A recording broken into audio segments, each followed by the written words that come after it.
Welcome to the EMMO E-Wild Dual assembly video. This video will guide you through the step-by-step unboxing and assembly process. Before starting the assembly, prepare the following tools. Before you begin, check the bike's model and color. Record the serial number and take a photo. Unpack carefully and follow the warnings to avoid any damage. When placing the front wheel, keep the disc rotor facing up. After removing all packaging, you'll find all the necessary parts inside.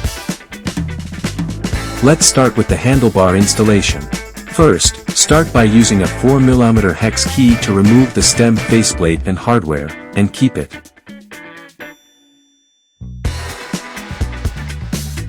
Put the handlebar onto the head tube. Keep the front fork, cables, and brake lever facing forward, so the brake caliper is on the kickstand side. Then reinstall the stem faceplate using the same hex key. Tighten the bolts in a crisscross pattern.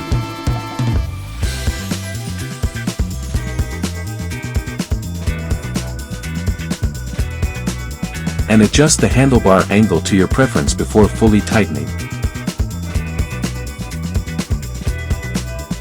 Next, adjust the display angle to your liking and tighten it using a 2.5mm hex key. Do not exceed 1 Nm of torque. Align the connectors and tighten to secure the display cable. That completes the handlebar installation.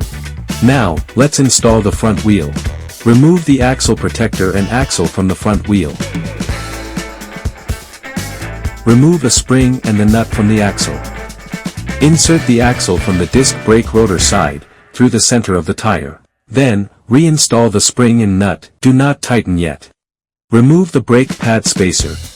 Then take off the fork protector plate using a 15mm wrench. Make sure the suspension is facing forward and the brake is positioned on the kickstand side. Align the front wheel with the fork dropouts and carefully slide the disc rotor between the brake pads as you insert the wheel. Ensure that the wheel axle is level and parallel to the ground, and that the wheel is centered within the fork.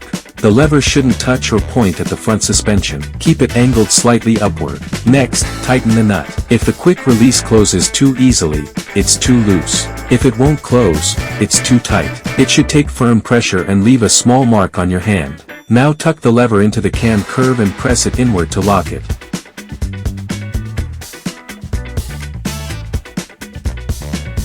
Quick release safety check. Lift the front of the bike and spin the wheel. It should spin smoothly, with no wobble. Rock the bike forward and back while holding the handlebars. Make sure there's no looseness in the wheel, fork, or handlebar. Next, let's install the fender. Use a 5mm hex key and a 10mm wrench to remove the screw from the fork arch. You'll need it later to attach the fork, headlamp, and fender.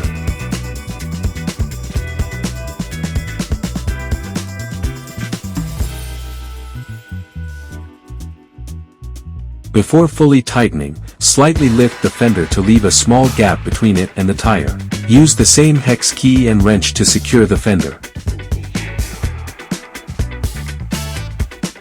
Loosen the dropout screws on both sides with a 4mm hex key and keep them. Before you begin installation, make sure the brake cable is positioned outside the fender bracket. Then, use the same screws to attach and secure the fender. Organize the cables around the headlamp and secure them with zip ties. That completes the front wheel installation.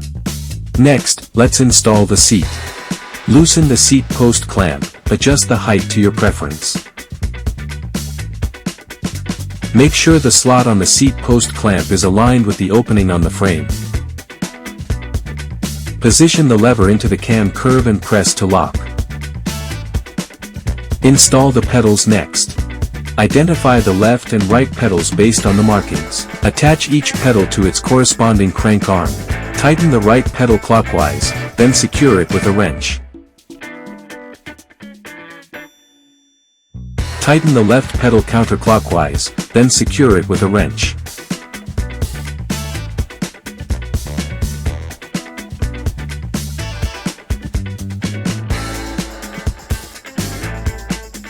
Final check. Pump both tires to the recommended pressure, between 25 and 30 psi.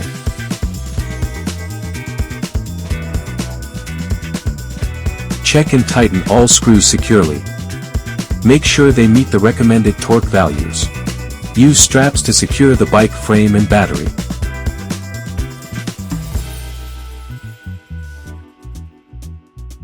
Finally, attach the axle nut covers to the rear wheel axle.